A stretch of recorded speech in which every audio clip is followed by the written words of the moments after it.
Muy buenas tardes a todos, bienvenidos a una nueva conferencia, una nueva presentación de esta 40ª edición de la Feria del Libro de Badajoz.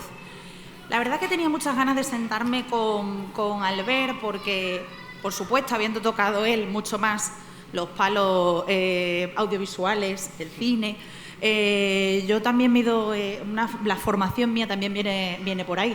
Hombre, no tiene nada que ver, pero tenía ganas de sentarme a tu lado, tenía ganas de ver, tratar este libro, porque cuando cayó en mis manos, el título simplemente ya me causó algo. La memoria eres tú. Ahora estamos tanto con la memoria, con todo lo que ha sufrido nuestra memoria en este periodo de confinamiento, con todos los problemas, algunos irreversibles de memoria de las personas que han estado solas.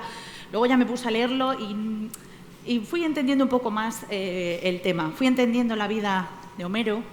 Cuéntanos, Albert, Homero. El nombre ya, ¿no? Ya invita a una odisea. Por eso, un poquito. Exactamente, cuéntanos. Sí. A ver, esto, yo como contaba antes a los compañeros, esto nació yo estaba estudiando un posgrado de guión de cine y en clase teníamos que hacer, bueno, pues un ejercicio que era empezar a pensar lo que iba a ser nuestro proyecto de guión.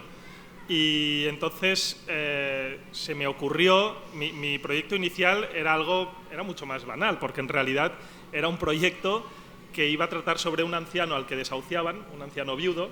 Para entonces, cuando lo empecé, estaba un poco de moda, aún sigue por desgracia, el tema de los desahucios. Sí. Y yo tenía un anciano viudo que le desahuciaban, pero entonces le acogían unos estudiantes que vivían en el piso de delante. Y ese era mi punto de partida. Y entonces, así como ejercicio de clase, el profesor a cada uno le invitaba a salir de su zona de confort. Y entonces decía, el que tenía una película futurista del espacio le obligaba a plantearla como un western, a lo mejor. El que tenía una película de un drama le hacía hacer una comedia. Rompía los esquemas por completo, ¿no? Totalmente, era romper los esquemas, era salir de eso que te gustaba. Y a mí me preguntó que quería saber quién era ese anciano. Me dijo, yo quiero saber quién es este anciano. Y entonces a la semana siguiente tenía que traer ese ejercicio a clase. Y curiosamente ese ejercicio se transformó en el primer párrafo, o sea, en el fragmento que sale en este libro, en la solapa de la contraportada, que además, no sé si lo tenías previsto, pero yo siempre digo, lo leo porque para mí es muy importante, porque es el germen de todo este libro, es esa semilla con lo que nace todo. Y bueno, aparecía la semana siguiente, entonces le traje era un fragmento muy cortito y le puse, mi nombre es Homero y perdí a mi familia durante la guerra. He cruzado los Pirineos a pie con 15 años, camino del exilio. He crecido huérfano en las calles de Barcelona y he rozado la muerte en las cárceles del Uruguay. He bebido con Hemingway, he saludado a Hitler y he hecho el amor en el coche de Franco. Me han disparado por la espalda y me han disparado al corazón. He silenciado el molino y me ha besado la bella Dorita. He empuñado el cuchillo de Toro Sentado. He estado donde muere el viento y he dormido entre tesoros perdidos. He inspirado genios y conocido a otros.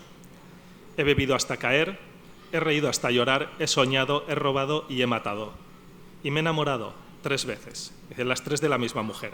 Esta es mi historia, esta es mi odisea. Y cuando leí este fragmento, ya me acuerdo que mi profesor me miró y me dijo, tu película va a ir de esto, olvídate del anciano desahuciado, porque tu película va a ir de esto. Y le dije, sí, porque es de esos textos que cuando escribes te das cuenta que dices, aquí hay algo. Luego ya veré cómo me lo monto yo para cumplir con todo esto. Eso te iba a preguntar, porque yo también cuando lo leí, ese paso por la historia conlleva una documentación, conlleva un estudio, y aparte un estudio intenso, porque se han escuchado, son muchos personajes de diferentes épocas los que han pasado en el texto y por supuesto en el libro. ¿Cómo ha sido este proceso de ir adquiriendo toda esa información? Bueno, al principio tienes alguno pensado que ya conoces, que sabes que por esa época ya estaba donde a mí me interesaba. Hemingway, por ejemplo, sabía que al ser corresponsal de guerra había estado aquí en España, en Madrid, en Barcelona, pero luego te vas documentando otras cosas. Yo, por ejemplo, no tenía ni idea que Machado también había pasado por Barcelona antes de exiliarse a Coimbra. Y lo vi en un documental mientras estaba escribiendo el libro y pensé, tengo que poner a Machado sí o sí, y también lo puse, igual que otros no me entraban, ¿no? Pero al final, sí, fue divertido la documentación. Yo siempre le he dicho, yo no soy un historiador, esto no es es una novela histórica, solo que juega un poco con la historia. No digo barbaridades, porque es todo, intento ser fiel a lo que es la historia, a lo que fueron los personajes en su sitio, a los acontecimientos reales, la reunión de Endaya entre Franco y Hitler, etcétera. Pero luego también aquí hay un juego que, como decía, está inspirado en anécdotas de mi abuelo. Entonces, en este texto, en el fragmento inicial ya me inspiré en ello, porque mi abuelo sí que es verdad que cruzó los Pirineos a pie, camino del exilio. Es verdad que su padre estuvo encerrado en el Uruguay, que era un buque, un barco, prisión, que se puso en el puerto de Barcelona. Es cierto que, bueno, aquí mi personaje toca la guitarra, mi abuelo tocaba el violín, que su padre le obligó a llevárselo al exilio. Aquí pongo que hice el amor en el coche de Franco. Mi abuelo siempre me dice que por favor que lo aclare, que él no hizo el amor en el coche de Franco, pero sí que se hizo una siesta, que eso también es muy español y está muy bien, y se hizo una siesta en ese coche que Franco regaló. Solo hay tres, es el coche que regaló a Mussolini y a Hitler. Y mi abuelo, como mi personaje aquí, trabajaba en talleres y mecánica, haciendo el servicio militar, y bueno, estaba justo en el taller allá, y es una de esas historias que yo he oído toda mi vida, que él pues estaba allá, se iba a ir y le dijeron que se tenía que quedar porque Carmen Franco, la hija, estaba de ruta por las costas del Garraf, que está cerca de Barcelona, y se le había estropeado su coche, y se lo traían de emergencia para arreglarlo. Y pensó, hostia, la de tiempo que me espera a mí, porque se iban a buscarlo con la grúa, volvían, y mientras esperaban en el taller, que era tarde, dijo, estoy muy cansado, ¿dónde puedo descansar? Y dijo, mira, este coche de aquí parece bastante cómodo. Y era este coche que está ya expuesto en algún museo por aquí por Madrid. Bueno, no sé, son estas pequeñas anécdotas con las que he ido creciendo y las que salen por aquí. Entonces, sí, es un poco una colecta casi de sus historias, sus anécdotas con las aventuras con las que yo he crecido toda la vida. Los abuelos, esa pieza tan importante en nuestra vida, yo no los conocí, los míos, y entonces te estoy escuchando y me puedo hacer una pequeña idea de cómo eran esos momentos, de esas anécdotas, porque las has escuchado, como tú has dicho, toda la vida, pero en alguna te habrás tenido que sentar con él un poco más a... ¿Cómo era ese momento, ese tú a tú, para la información de cara al libro? A mí me encantó, a él también, por supuesto, porque él ya se explicaba. A mí me encantó porque es verdad lo que dices, yo tengo la suerte de que mi abuelo aún está vivo, con 96 años, y lúcido, muy lúcido. O sea, el otro día, el sábado, cumplió los 96, nos fuimos a comer fuera, aguantó toda la comida, él te sigue explicando sus historias, pero yo digo, si se me hubiese ido seguramente 10 años antes, que a una edad nada desdeñable, o sea, 86, que quiero decir, mucha gente se va por desgracia de 86, yo me habría perdido mucha parte de esa historia, porque somos jóvenes, somos ingenuos, escuchamos, pero oímos, pero no escuchamos a veces, estamos allá, estamos distraídos, y a raíz de todo esto, cuando empecé a ver en este fragmento que tenía una historia, yo intentaba escribir, y sí que te documentas de muchas cosas, pero otras, digo, si es que la memoria histórica es él, y lo tengo aquí, y le encantará. Y entonces empecé a preguntarle, y el hecho de preguntarle despertaba en él otros recuerdos que nunca habíamos oído, ni siquiera mi padre. Entonces al final hasta mi padre a veces venía también para escuchar cosas de su padre que no había oído nunca, porque mi abuelo nunca tampoco empezó a hablar mucho a partir de que mi abuela falleció, y entonces, que era unos 6 años, y entonces él hablaba mucho más. Antes mi abuela se lo comía, porque mi abuela era de estas que se ponía en la mesa, empezaba a hablar, y si él hablaba decía, calla, que tal. Y él empezó a contar, y yo empecé a descubrirlo tarde casi. Y tuve la suerte de que además su hermano, que era 4 años mayor, era un apasionado de toda la historia, y él sí que escribió un diario, bueno, es como un librito que tiene él de ese viaje que hicieron, sus recuerdos, porque mi abuelo tenía 12 años cuando huyeron al exilio y todo esto, pero su hermano tenía 16, con lo cual ya tenía más esto y lo recordaba todo bien. Y su hermano, con 80 años, hizo el mismo viaje que hizo de niño. Hizo el mismo viaje a pie, de cómo huyeron, pasando por los mismos pueblos, fue a visitar la casa donde les acogieron. Igual que mi personaje, cuando oían, mi abuelo se puso muy, muy enfermo, y entonces, en vez de llegar a Francia, se tuvieron que quedar en una casa en medio de las montañas, que les acogieron unos campesinos. Y bueno, entonces a partir de ahí yo empiezo a a dejar ir la imaginación, y yo pensaba, oye, si en esa casa de campesinos hubiera otra niña que se sienta sola, que esté allá, que esté aislada del mundo, y de golpe llega un niño de la ciudad con tantas cosas por contar y descubrir. Bueno, pues un poquito así fui construyendo esta historia, que es donde nace esta historia de amor también del libro. Eso te iba a preguntar, Chloe. Chloe, la famosa... Has dicho, cuando has leído al principio, me enamoré 3 veces y 3 veces de la misma mujer. Chloe, cuéntanos un poco más de Chloe, ella. para mí, yo siempre digo que yo quería que mi personaje se enamorara de ella, y me enamoré yo, porque Chloe no es perfecta, para nada, pero a mí me gustaba mucho el juego del niño de la ciudad y la niña de montaña, porque cada uno representa un poco lo que son. Él, a pesar de que son niños y empiezan con 15 años, pero él es un niño mucho más racional, más prudente, con cultura, y ella en cambio es salvaje, es puro instinto, ¿no? Y entonces me hacía mucha gracia este juego de los dos, y cómo a la vez los dos empiezan a compartir su mundo en esa cueva que yo le llamo donde muere el viento, o que Chloe le llama donde muere el viento, y en esa cueva donde están, que además a mí me imaginé que esta niña, si estaba en las montañas, ahí iban vivían cerca del paso donde huían muchos exiliados camino a los Pirineos para cruzar la frontera, y muchos de ellos, de estos exiliados, querían llevarse la casa a cuestas de entrada. Todos queremos llevarnos lo máximo que podemos. Por desgracia, cuando estás en ese camino, has de ir soltando lastre, ¿no? Porque vas viendo que las piernas te pesan, el camino es largo, cuesta, y vas soltando. Y entonces esta niña lo que hace es ir recogiendo esos recuerdos de esa gente que se quedan en la montaña, cuadros, cartas, libros, botas, gorras, todo, y lo mete en esa cueva, que acaba siendo como un museo casi de exiliados. Y lo más gracioso es que ella no sabe leer, como en esa época mucha gente no sabía leer, y más si vivías aislado en las montañas, pero guardaba los libros, y Homero, que es un gran lector, que lo único que se refugia el de la guerra al inicio, porque es un niño de buena familia, son las aventuras de Julio Verne y los libros, le hace gracia que esos libros, al principio él no sabe que ella no sabe leer, y esos libros están ordenados no por género ni por orden alfabético, sino que están ordenados por color, porque es lo único que ella podría, ¿no? Entonces, él empieza a preguntarle, ella se avergüenza de decirle que no sabe, pero al final él, para darle las gracias por todo lo que ha hecho ella, de salvarle y todo, le enseña a leer. Y es con lo que se queda ella de él, sobre todo con el hecho de poder.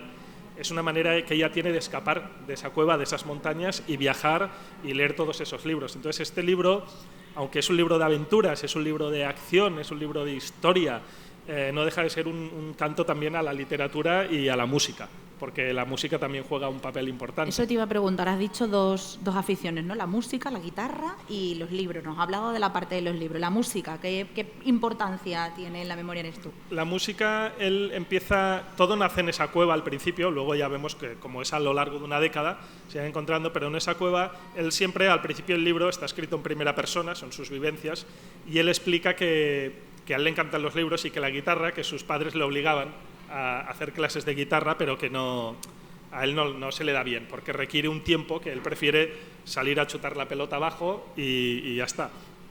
Pero ¿qué pasa? Que cuando está malherido y está en aquella cueva, no tiene otra que refugiarse en esos libros y en la guitarra que ella le da. Y como él no soporta el silencio que vive con él, porque cuando has estado un niño de buena familia, que tal no sé qué, y de golpe te ves en un sitio completamente solo, sin nada, ella está, pero ella luego por las noches se va a su casa, entonces él se queda solo, y para combatir ese silencio empieza a darle a las cuerdas y acaba convirtiéndose en un guitarrista excepcional que irá al Molino, que era el local por excelencia del Paralelo de Barcelona, y lo va a silenciar.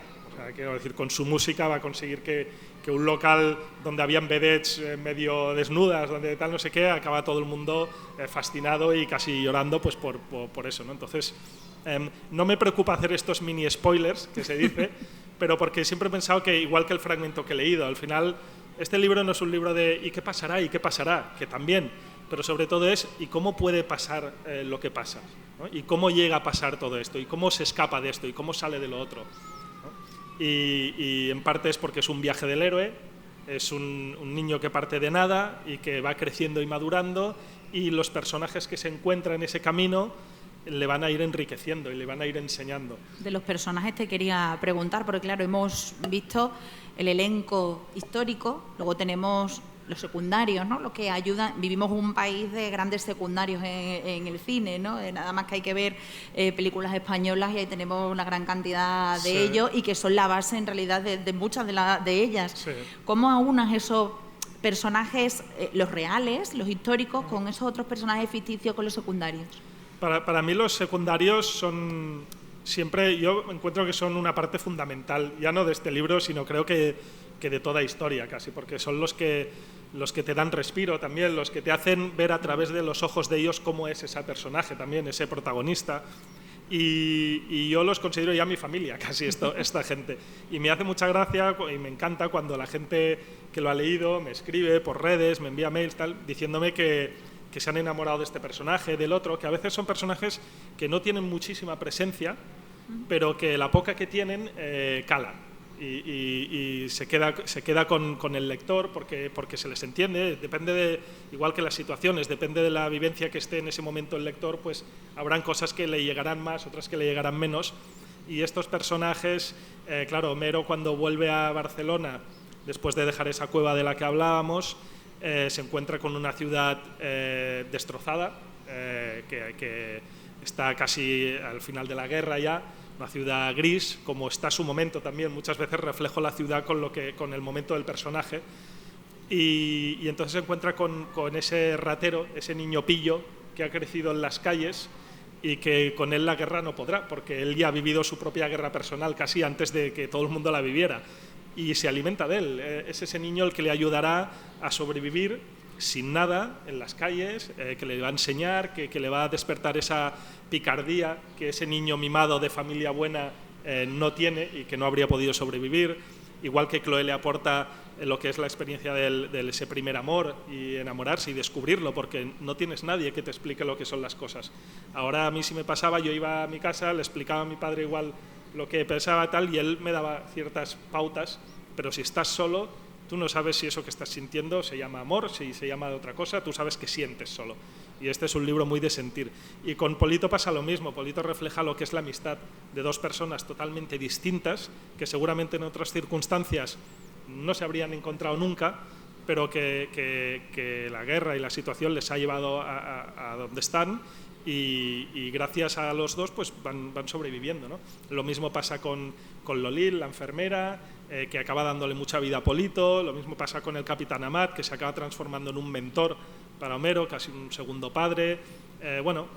Y él va casi, hay un punto que él dice que ya está cansado de tomar decisiones porque le da la sensación que siempre se equivoca, con lo cual es casi mejor dejarse arrastrar como hojas por el viento, ¿no? Un poquito, y es lo que le influye en estos personajes en él, llevarle de un sitio a otro. El estado de ánimo de los personajes, como estamos hablando de Homero, los altibajos los ha tenido que sufrir propios con todo lo que ha ido viviendo. ¿Cómo te metes en ese estado de ánimo de un chico que se queda solo, que huérfano, que de repente tiene que vivir todo esto? ¿Cómo llegas a poder desarrollar esa vida? Porque claro, uno tiene que meterse mucho anímicamente en ese papel. Sí, y es verdad que hay momentos que estás escribiendo y notas que estás más fuera que dentro de eso, y en cambio hay otros momentos que estás totalmente inmerso y te sientes casi como él, y eso pasa por conocer mucho al personaje. Cuanto más escribes, yo siempre decía, cuando mejor escribía era cuando llevaba 6 horas escribiendo. Entonces, cuando llevas 6 horas dándole, a partir de allá de golpe te das cuenta que la cosa ya fluye, ya estás allá metido en la historia. Y al final, pues esto de los sentimientos, claro, yo no he vivido una guerra, muchos de los que estamos aquí no lo hemos vivido, pero tampoco es difícil imaginarse. Todos sabemos lo que es sufrir, todos sabemos lo que es el dolor, todos sabemos lo que es enamorarse, reírse, emocionarse, sentirse solo. Entonces, se trata de jugar un poco con todos estos sentimientos, y la verdad es que a mí no me gusta describir mucho. En esta novela no hay mucha descripción. Yo, como para bien o para mal, tengo este defecto de guionista que explico mucho con muy poco. Y entonces a mí lo que me gusta es que los personajes hablen, ¿no? Es como cuando conocemos a alguien. Tú no conoces a alguien porque se te plante delante y te diga, mira, me llamo tal, tengo el pelo rubio, mido tanto, los ojos de color, cuando estoy de buenas me gusta hacer tal y tengo mal humor por las mañanas. No, lo que haces es hablar con él y lo descubres. Y descubres cómo es esa persona, por cómo habla, por cómo se expresa, por cómo siente, por cómo reacciona según qué cosas. Y yo es lo que busco hacer con mis personajes. Son reales porque a partir de estas cositas, ¿no? Pues van haciendo lo que es la persona. Y cuando ya los tienes bien estereotipados, por decirlo de alguna manera, cuando ya los conoces bien, es muy fácil. Porque entonces tú sabes cómo va a responder, sabes que Polito, cada 5 palabras que diga, una será una palabrota, seguramente, porque es pícaro, porque es de calle, porque ha crecido con ese idioma. El otro vigilará al revés, el Capitán Amat, que es un mentor, que es tal, pues tendrá más presencia, tendrá más educación, será más pausado. Chloe es impulsiva, lo que hablamos. Entonces, con estas cosas, tú ya te haces a la idea, coges recursos de amigos, de gente que conoces, de gente que hasta puedes ver por televisión, o gente famosa, o personajes que has visto en la tele. A mí siempre me decían, cuando era un guión esto, me acuerdo en clase le llamaban el Forrest Gump español a Homero. Pues que bueno, pues es un poco esa aventura de ese niño normal que vive una historia extraordinaria, ¿no? Pues, y que pasa por la historia. Pues y me gustó que dijera Forrest Gump español, ¿por qué no? Si tiene el mismo éxito que Forrest Gump, yo ya me doy por satisfecho. Verdad, que por lo menos de aquí te mandamos la fuerza para que se sea. Y ese profesor que te dijo en su día de que que tu historia fuera otra diferente a la del vecino, que te ha dicho con el tiempo. No lo sabe. Bueno, no sé si lo sabe, porque estuve buscando su contacto por redes y ha desaparecido. Está desaparecido y lo hablé con compañeros. Oye, ¿y sabéis algo de Juan Carlos no sé qué? No, nadie sabe nada. Era muy personaje, también tenía sus cosas. Pero bueno, yo a él le debo mucho a Filmax, la productora, que fue la primera que, cuando yo envié este guión, siendo un alumno de una clase, me llamaron de la productora para decirme, porque me dijeron, no nos vamos a leer un guión de 180 páginas. En un guión cada página representa un minuto de película, entonces representaba una película de 3 horas, de época y de un chaval que estaba haciendo clase de guión, o sea, no era nadie. Entonces, pero le dije, oye, yo no lo voy a cortar, porque para empezar igual lo acorto, me meto la currada de acortarlo y luego me enviáis a la calle igual. Entonces, esto es lo que hay. Y se lo dejé, le dije, si te quieres leer 20 páginas, te lees 20 páginas, no pasa nada. Y al cabo de una semana me llamaron para que fuera a las instalaciones de la productora de Filmax y todo, y yo estaba como, no me lo creía. Digo, ¿qué hago yo aquí? Y la gente muy amable, todo el mundo, me llevaron con una sala de guionistas, empezamos a intentar reducirlo a 120 páginas, se intentó hacer, seguía siendo súper cara. Entonces, en cine, en producción de cine en este país siempre se compiten las ganas con las posibilidades. Y era una película muy arriesgada, que valía mucho dinero, de un guionista que no conoce nadie, igual que soy un escritor que no conoce nadie. Hace 4 meses que ha salido esto, con lo cual, y no he escrito nunca nada, es mi primera novela. Pero bueno, era complicado. Pero yo recuerdo que entonces me crucé por los pasillos al propio director de Filmax, estaba Carlos Fernández, y me dijo, mira, Albert, mi mujer está enamorada de esta historia. Eso va a empezar. Yo estoy enamorado de esta historia y he visto demasiados guiones y demasiadas historias que se han quedado encerradas en cajones y nunca llegan a ver la luz. Y dice, por favor, sé que no tengo ninguna potestad para pedírtelo, pero escribe el libro. Dice, haz el libro, escríbelo, dice, porque además, si el libro funciona, si el libro está bien, tendremos más posibilidades y yo de esta historia no me voy a olvidar. Y ha cumplido con su palabra, porque hace 2-3 semanas me llamaron para decirme que me han comprado los derechos para hacer la serie. Alguien me lo había contado, yo iba a preguntar, estoy un poco cotilla, digo, bueno, yo voy a preguntar a ver si me lo quieren contar. Ese era lo que quería saber. Sí, es una maravilla, porque eso que empezó siendo un guión y ha pasado por un libro, volverá a ser un guión, esta vez de una serie, que en principio serán 5 episodios, y ya veremos. Como guionista sé que el viaje va a ser largo, veremos qué pasa. La intención está ya, los derechos se han comprado, está bien, ahora falta que, bueno, pues que ruede bien, que haya plataformas como puede ser Netflix, HBO, cualquiera de estas que apueste también, que siempre ayuda, y bueno, y a ver qué pasa, y a cruzar los dedos, y si sigue teniendo la suerte que estoy teniendo yo con esta historia, que me ha ido abriendo las puertas de todos lados, pues confío en que sí, no me fallará. Yo creo que sin duda es el mejor final que podíamos tener. Yo ya le he dicho que soy un poco cotilla y siempre me gusta saber de proyectos. Este sin duda es el mejor proyecto. Esperemos... Sí, ¿estás escribiendo algo? ¿Tienes algo ahí en mente? Yo ya... Mira, que me he puesto. Bueno, a la vez que escribía el libro estaba escribiendo un guión.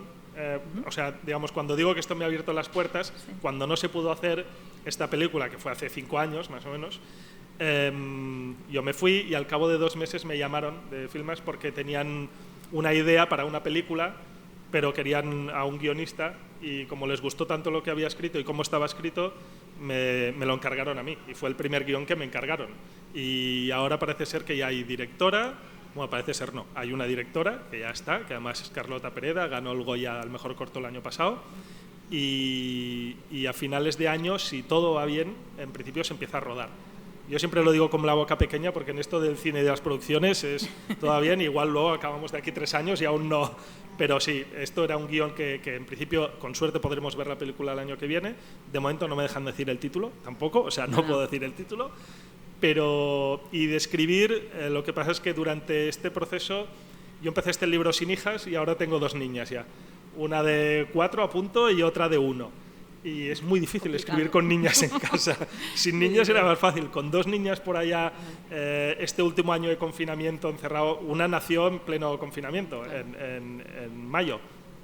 Y está complicado. Tengo ideas, tengo muchas ideas y proyectos que quiero, que es lo importante. Ahora falta que me documente otra vez, que es un arduo trabajo, y que sobre todo empiece a escribir, que es lo que más echo de menos, ponerme a escribir como un loco.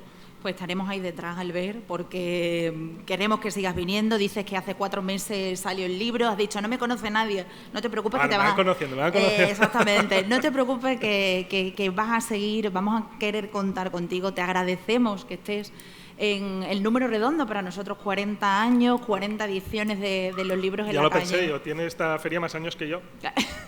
Imagínate. Que nosotros. Que nosotros, bien. Te lo agradecemos de verdad que formes parte de esta fiesta, al fin y al cabo para nosotros, porque es la fiesta de las letras y encima 40 años. Vas a estar ahí, vas a pasar con nosotros a soplar las 40 velas y ya formas parte de nosotros. Todo lo que pasamos lo adoptamos. ¿No? Exactamente, en la memoria estarás. Ya me encargaré yo de incluirte, ¿eh? Y siempre nos dice Paloma que todo el que pasáis os adoptamos, y es verdad, os adoptamos. Te queremos seguir teniendo aquí, queremos seguir contando contigo. Muchísimas gracias, Albert, por tu trabajo y a seguir produciendo. Eso, muchas gracias a ti. Gracias.